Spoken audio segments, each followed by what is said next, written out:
Anchor Anushree ಹೆಣ್ಣು ಮಗುವಿಗೆ ಜನ್ಮವನ್ನು ನೀಡಿದ್ದಾರೆ. ಆಂಕರ್ ಅನುಶ್ರೀ ಅವರು ಒಂದು ಶುಭ ಸುದ್ದಿಯನ್ನು ಒಂದು ಕರ್ನಾಟಕದ ಜನತೆಗೆ, ಒಂದು ಕನ್ನಡ ಇಂಡಸ್ಟ್ರಿಗೆ ಒಂದು ಶುಭ ಸುದ್ದಿಯನ್ನು ಕೊಟ್ಟಿದ್ದಾರೆ. ಅಷ್ಟಕ್ಕೂ ಏನಾಯಿತು, ಹೆಣ್ಣು ಮಗುವಿಗೆ ಯಾವಾಗ ಜನ್ಮವನ್ನು ನೀಡಿದರು, ಇನ್ನು ರೋಷನ್ ರವರು ಯಾವ ರೀತಿಯಾಗಿ ಒಂದು ಪ್ರೀತಿಯನ್ನು ವ್ಯಕ್ತಪಡಿಸಿದ್ದಾರೆ, ಇದೆಲ್ಲದರ ಬಗ್ಗೆ ಸಂಪೂರ್ಣವಾದ ಒಂದು ಪ್ರೂಫ್ ಸಮೇತ ವಿಡಿಯೋವನ್ನು ಹಾಕ್ತೀನಿ, ನೋಡ್ಕೊಂಡು ಬನ್ನಿ. ವಿಡಿಯೋ ಇಷ್ಟ ಆದರೆ ಲೈಕ್ ಮಾಡಿ, ಹಾಗೆ ವಿಡಿಯೋನ ಎಲ್ಲೂ ಸ್ಕಿಪ್ ಮಾಡಬೇಡಿ.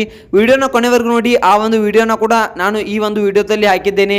ಆದಷ್ಟು ಬೇಗ ನಮ್ಮ ಚಾನಲನ್ನು ನೀವೇನೋ ಸಬ್ಸ್ಕ್ರೈಬ್ ಮಾಡಿಲ್ಲ ಅಂದರೆ ಒಂದು ಹೆಚ್ಚಿನ ಮಾಹಿತಿಗಾಗಿ, ಒಂದು ಕುತೂಹಲದ ಅಪ್ಡೇಟ್ಸ್ಗಳಿಗಾಗಿ ನಮ್ಮ ಚಾನಲನ್ನು ಸಬ್ಸ್ಕ್ರೈಬ್ ಮಾಡಿ. ಹಾಗೆ ನೀವೇನಾದರೂ ಒಂದು ಫೇಸ್ಬುಕ್ ಪೇಜಲ್ಲಿ ಈ ಒಂದು ವಿಡಿಯೋನ ನೋಡ್ತಿದ್ರೆ ನಮ್ಮ ಪೇಜನ್ನು ಫಾಲೋ ಮಾಡೋದ್ರ ಮೂಲಕ ನಮಗೆ ಸಪೋರ್ಟ್ ಮಾಡಿ. ಹಾಗಿದ್ರೆ ಬನ್ನಿ ತಡ ಯಾಕೆ ಮಾಡೋದು, ವಿಡಿಯೋನ ಸ್ಟಾರ್ಟ್ ಮಾಡೋಣ. ಆಂಕರ್ ಅನುಶ್ರೀ ಹಾಗೆ ರೋಷನ್ ಇವರಿಬ್ಬರು ಒಂದು ಒಳ್ಳೆಯ ದಂಪತಿ ಅಂತಕ್ಕಂಥದ್ದನ್ನು ನಾವು ಇಲ್ಲಿ ಹೇಳ್ಬೋದು.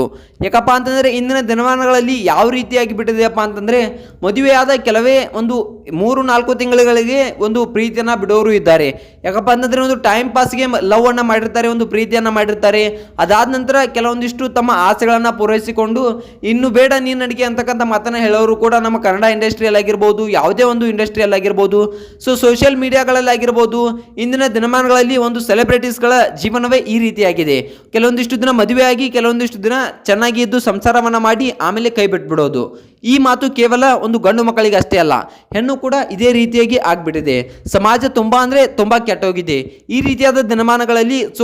ಈ ರೀತಿಯಾದ ಒಂದು ಗಂಡು ಹೆಣ್ಣು, ಈ ರೀತಿಯಾದ ಒಂದು ಜೋಡಿ ಸಿಗೋದು ತುಂಬ ಅಂದರೆ ತುಂಬ ಅಪರೂಪ ಅಂತಕ್ಕಂಥದ್ದನ್ನು ನಾವು ಇಲ್ಲಿ ಹೇಳ್ಬೋದು. ಯಾಕಪ್ಪ ಅಂತಂದರೆ ನಾವು ಹಲವಾರು ಜೋಡಿಗಳನ್ನು ಈಗಾಗಲೇ ನೋಡಿದ್ದೇವೆ. ಚಂದನ್ ಶೆಟ್ಟಿ ಆಗಿರ್ಬೋದು, ನಿವೇದಿತಾ ಗೌಡ ಆಗಿರ್ಬೋದು, ಒಂದು ಆಗಿನ ದಿನಮಾನಗಳಲ್ಲಿ ಒಂದು ಪ್ರೀತಿಯನ್ನು ಮಾಡ್ತಾರೆ, ಕೆಲವೊಂದಿಷ್ಟು ದಿನಗಳ ಕಾಲ ಜೊತೆಯಲ್ಲೇ ಇರ್ತಾರೆ. ಆಗಿನ ದಿನಮಾನಗಳಲ್ಲಿ ತುಂಬ ಅಂದರೆ ತುಂಬ ಪ್ರೀತಿ ಇರುತ್ತೆ ಇಬ್ಬರ ನಡು. ಅದಾದ ನಂತರ ಮದುವೆ ಆಗಿ ಕೆಲವೊಂದಿಷ್ಟು ದಿನಗಳ ಕಾಲ ಇದ್ದಾಗ ಆ ಮದುವೆನೇ ಬೇಡ, ತಪ್ಪು ದಾರಿ ಹಿಡಿದು ಬಿಟ್ವಿ ಅಂತಕ್ಕಂಥದ್ದು ಅವರ ಮನಸ್ಸಿನಲ್ಲಿ ವಿಚಾರ ಬರುತ್ತೆ. ಆ ರೀತಿಯಾಗಿ ಡಿವೋರ್ಸ್ಗಳು ಕೂಡ ಆಗ್ತವೆ. ಇನ್ನು ಆಂಕರ್ ಅನುಶ್ರೀ ಆಗಿ ಪತಿ ರೋಷನ್ ಬಗ್ಗೆ ನೋಡೋದಬೇಕಂತಂದ್ರೆ ಯಾವ ರೀತಿಯಾಗಿ ಬಿಟ್ಟಿದೆಪ್ಪ ಅಂತಂದ್ರೆ, ಇವರಿಬ್ಬರ ಜೋಡಿ ತುಂಬ ಅಂದರೆ ತುಂಬ ಇಷ್ಟವಾಗಿದ್ದಾರೆ. ಯಾಕಪ್ಪ ಅಂತಂದ್ರೆ ಕನ್ನಡ ಜನತೆಯಲ್ಲಿ ತುಂಬ ಅಚ್ಚರಿಯ ಸಂಗತಿಯನ್ನು ಮೂಡಿಸ್ಕೊಂಡು ಬಿಟ್ಟಿದ್ದಾರೆ. ಯಾಕಂದ್ರೆ ಅನುಶ್ರೀ ಅವರು ಒಂದು ಪ್ರೀತಿ ಮಾಡುತ್ತಿರೋಂಥ ವಿಚಾರ ಎಲ್ಲೂ ಕೂಡ ಗೊತ್ತಾಗಿರಲಿಲ್ಲ ಇನ್ನೂವರೆಗೂ. ಆ ವಿಚಾರ ತಿಳಿದಾದ ತಕ್ಷಣ ಇಬ್ರು ಕೂಡ ಮದುವೆಯನ್ನು ಕೂಡ ಆಗಿದ್ದಾರೆ. ಕೇವಲ ಸತತ 4 ವರ್ಷಗಳ ಕಾಲ ಇವರು ಒಂದು ಡೇಟನ್ನು ಮಾಡಿದ್ರಂತೆ. 4 ವರ್ಷಗಳ ಕಾಲ ಸತತ ಇಬ್ರು ಸುತ್ತಾಡಿದ್ದಾರೆ. ಯಾಕಪ್ಪ ಅಂತಂದ್ರೆ ಒಬ್ಬರನ್ನ ಒಬ್ರು ಅರ್ಥ ಮಾಡ್ಕೊಳ್ಳೋಕ್ಕೆ ಒಂದಿಷ್ಟು ಟೈಮನ್ನು ತೆಗೆದುಕೊಂಡ್ವಿ ನಾವಿಬ್ರು ಅಂತಕ್ಕಂಥ ಮಾತನ್ನು ಕೂಡ ಇಲ್ಲಿ ಆಂಕರ್ ಅನುಶ್ರೀ ಹಾಗೆ ರೋಷನ್ ರವರು ಸ್ವತಃ ಖುದ್ದಾಗಿ ತಾವೇ ಹೇಳ್ಕೊಂಡಿದ್ದಾರೆ. ಯಾಕಪ್ಪ ಅಂತಂದ್ರೆ ಈಗ ಜಸ್ಟ್ ತಕ್ಷಣವೇ ಮದುವೆ ಆಗೋದ್ರಲ್ಲಿ ಯಾವುದೇ ಅರ್ಥವಿಲ್ಲ.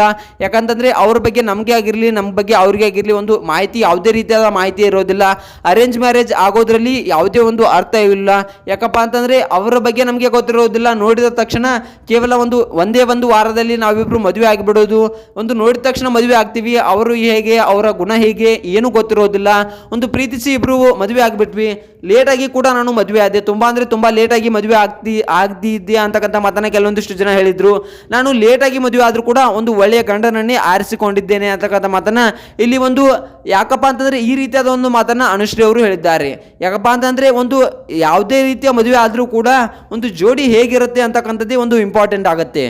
ಹೇಗೆ ಮದುವೆ ಆದರೂ ಅನ್ನೋದಕ್ಕಿಂತ ಜೀವನವನ್ನು ಹೇಗೆ ಸಾಗಿಸ್ತಾರೆ, ಮುಂದೆ ಜೀವನದಲ್ಲಿ ಹೇಗೆ ಬೆಳೀತಾರೆ, ಜೀವನದಲ್ಲಿ ಹೇಗೆ ಅನ್ಯೋನ್ಯವಾಗಿ ಇರ್ತಾರೆ ಅಂತಕ್ಕಂಥದ್ದೇ ಒಂದು ಮ್ಯಾಟ್ರ್ ಆಗುತ್ತೆ. ಇನ್ನು ಇವರು ಶುಭ ಸುದ್ದಿಯನ್ನು ಕೂಡ ಕೊಟ್ಟಿದ್ದಾರೆ ಅಂತಕ್ಕಂಥದ್ದನ್ನು ನಾವು ಇಲ್ಲಿ ಹೇಳ್ಬೋದು. ಅಷ್ಟಕ್ಕೂ ಏನು ಶುಭ ಸುದ್ದಿ ಅಂತಕ್ಕಂಥದ್ದನ್ನು ನೋಡೋದಾದ್ರೆ, ಇವರು ಆಂಕರ್ ಅನುಶ್ರೀ ಹೆಣ್ಣು ಮಗುವಿಗೆ ಜನ್ಮವನ್ನು ನೀಡಿದ್ದಾರೆ ಅಂತಕ್ಕಂಥ ಸುದ್ದಿಗಳು ತುಂಬ ಅಂದರೆ ತುಂಬ ಹರಡ್ತಾ ಇವೆ. ಇನ್ನು ಈ ವಿಷಯವನ್ನು ಎಲ್ಲೂ ಕೂಡ ವೈರಲ್ ಮಾಡಿಲ್ಲ, ಈ ವಿಷಯವನ್ನು ಗುಟ್ಟಾಗಿ ಇಟ್ಟಿದ್ದಾರೆ ಅಂತಕ್ಕಂಥ ಸುದ್ದಿಗಳು ಹರಡ್ತಾ ಇವೆ. ಇದ್ರ ಬಗ್ಗೆ ಇನ್ನು ಸಂಪೂರ್ಣವಾದ ಮಾಹಿತಿ ಎಲ್ಲೂ ಕೂಡ ನಿಖರವಾದ ಮಾಹಿತಿ ಕೂಡ ಸಿಕ್ಕಿಲ್ಲ. ಇದ್ರ ಬಗ್ಗೆ ನಿಮ್ಗೆ ಏನು ಅನಿಸುತ್ತೆ, ಇದು ನಿಜಾನ ಸುಳ್ಳ ಅನಿಸುತ್ತಾ ಅನ್ನೋದನ್ನ ಕಮೆಂಟ್ ಮಾಡಿ. ಈ ಮಾಹಿತಿ ಬಗ್ಗೆ ನಿಖರವಾದ ಅಪ್ಡೇಟ್ಗಳು ಸಿಕ್ಕ ನಂತರ ನಾನು ನಿಮಗೆ ತಿಳಿಸ್ತೀನಿ. ನಮ್ಮ ಚಾನಲ್ನ ಸಬ್ಸ್ಕ್ರೈಬ್ ಮಾಡ್ಕೊಳ್ಳಿ. ಹಾಗೆ ಈ ವಿಡಿಯೋ ಬಗ್ಗೆ ನಿಮ್ಗೆ ಏನು ಅನಿಸುತ್ತೆ ಅನ್ನೋದನ್ನ ಕಮೆಂಟ್ ಮಾಡಿ.